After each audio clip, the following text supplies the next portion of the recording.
நல்ல வாழ்க்கை வேண்டும். நல்ல வாழ்க்கைக்காக நாம் செயல்பட வேண்டும். வாழ்கிற வாழ்க்கையில் புண்ணியங்களை சேர்க்க வேண்டும். புண்ணியங்கள் சேர்க்க கடவுள் அருள் வேண்டும். வாழ்கிற வாழ்க்கையெல்லாம்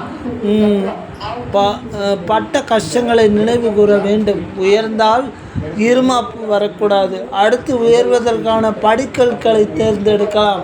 ஆனால் அகந்தையை தேர்ந்தெடுக்கிறான் மனிதன். அந்த அகந்தையை விட்டொழி. வாழ்கிற வாழ்க்கை சொர்க்கமாக மாறும். நான் என்ற அகந்தை உன்னுள் வந்து விட்டால் நீ இருக்கிற இடம் தெரியாமல் அழிந்து விடுவாய். இப்போவும் நான் சொல்கிறேன், என்னுடைய வீடியோக்கள் நெகட்டிவாக இருந்தால் அது உங்களோட விருப்பம். அதுக்கு நான் எதுவுமே பண்ண முடியாது. ஆனால் எனக்கு தெரிஞ்சதை நான் சமுதாயத்துக்கு சொல்லணும். அதுதான் என்னோடய ஆசை. தீவிரமான எண்ணமாக இருக்கிறது. என்ன செய்வது? அந்த எண்ணத்தை என்னால் மாற்றிக்கொள்ள இயலாது. வாழ்கிற வாழ்க்கையும் நன்றாக இருக்க வேண்டும். என் நண்பர்களாக நீங்களும் நன்றாக இருக்க வேண்டும். இதுவே என் ஆசை, ஆவல், ஆவா என்று கூறிக்கொண்டே இருக்கலாம். ஒரு மனிதனுக்கு இந்த யூடியூப் மாதிரி ஒரு சமூக வலைத்தளங்களில் ஒரு நல்ல வீடியோக்களை போட்டு காட்ட மாட்டேன்றாங்க.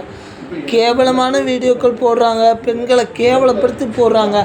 அதெல்லாம் தவிர்த்துட்டு என்ன மாதிரி ஒரு ஆள், யாரோ ஒருத்தர், அவன் ரோட்டில் போகிறான்னா கூட இருக்கட்டும், அவன் அனுபவத்தை கேட்டு நீங்கள் போட்டால் எவ்வளோ அழகாக இருக்கும். ஆனால் அதை பண்ண மாட்டேன்றீங்களே. கேவலம் பணத்துக்கு, எனக்கு பணத்துக்கு பஞ்சம் இல்லை. நான் உழைச்சா எனக்கு காசு வரப்போகுது. கேவலம் பணத்துக்காக எதையோ போட்டு நாட்டை கெடுக்கிறத விட ஒரு நல்ல 4 ஆன்மீகவாதிகள், ஒரு நல்ல சிறந்த அறிஞர்களை பேச வச்சு வீடியோக்கள் போடுங்க. அப்போ தான் கரெக்டாக இருக்கும். நானுமே அதை ஃபாலோ பண்ணும். ஆனால் யாரை பார்க்குறது, எப்படி பார்க்குறதுன்னு எனக்கு இன்னும் தெரியல. அப்படி பார்த்து அழகாக போட்டேன்னா கரெக்டாக எனக்கு சப்ஸ்கிரைபர்ஸ் கூடுவாங்க. இதெல்லாம் ஒரு ஹார்ட் ஒர்க்கிங்காக பண்ணிகிட்ருக்கேன். எனக்கு என்ன இருக்குதுன்னு நானே டெஸ்ட் பண்ணிகிட்ருக்கேன். அதனால தான் இதை நான் தீவிரமாக பண்ண வேண்டி இருக்குது. I am very happy to do it. But I had some fairness as a man. ஆனால் எனக்கு பின்னாடி கடவுள் இருக்கார். என்னுடைய தாயுடைய ஆசீர்வாதம் இருக்குது. என்னை சுற்றி நல்லவங்க இருக்காங்க. என்னுடைய ஆசீர்வாதம், என்னுடைய விஷயங்கள் எல்லாமே கடவுள் ஆசீர்வாதத்தான் நடக்குது. நான் ஹேண்டிகேப்பில், அதனால் கடவுள் தான் என்னை இதெல்லாம் பண்ண சொல்கிறாரு. நான் பண்ணுறேன். நாத்திகவாதிகளுக்கு ஒரு வேண்டுகோள், உங்கள் நம்பிக்கை உங்களோடு இருக்கட்டும். மனிதர்கள் மீது திணிக்க வேண்டாம். நீங்கள் திணிக்கிறது சமுதாயத்தை கெடுக்காமல் பார்த்துக்கோங்க. நீங்கள் நாத்திகவாதியாக இருங்க, அது உங்கள் விருப்பம். அதுக்கு நான் ஒன்றும் சொல்ல முடியாது. ஆனால் உங்களால் இறை நம்பிக்கை பாதிக்கப்படக்கூடாது. அதை பார்த்துக்கோங்க. நான் எனக்கு தெரிஞ்சு எந்த நாத்திகவாதியும் நேரடியாக பார்க்கல.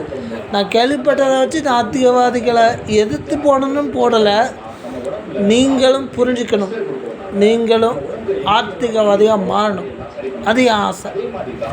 அதுக்காக தான் இவ்வளோ ரிஸ்க் எடுத்து போட்டுட்ருக்கேன். நல்ல எண்ணங்களை விதைக்கிறவன் என்றுமே தோற்று போக மாட்டான். நான் தோற்க மாட்டேன். இது என் மேலே உள்ள நம்பிக்கை, கடவுள் மேலே உள்ள நம்பிக்கை. இறைவனடி சேர்ந்து ஆன்மாவாக என்னை சுற்றி பார்த்துக்கிட்டு இருக்க எங்கள் அம்மாவோடைய நம்பிக்கை, எங்கள் அம்மா மேலே உள்ள பாசம், எங்கள் அம்மா மேலே உள்ள நம்பிக்கை எல்லாம் சேர்ந்து என்னை போட வைக்குது. நான் நல்லா இருப்பேன். அது எங்கள் அம்மா எனக்கு கொடுத்த ஆசீர்வாதம். அதை யாராலையும் தடுக்கவே முடியாது. எனக்கு எந்த தசையில் என்ன நல்லதை கொடுக்கணும்னு கடவுளுக்கும் எங்கள் அம்மாவுக்கும் தெரியும். நன்றி, வணக்கம்.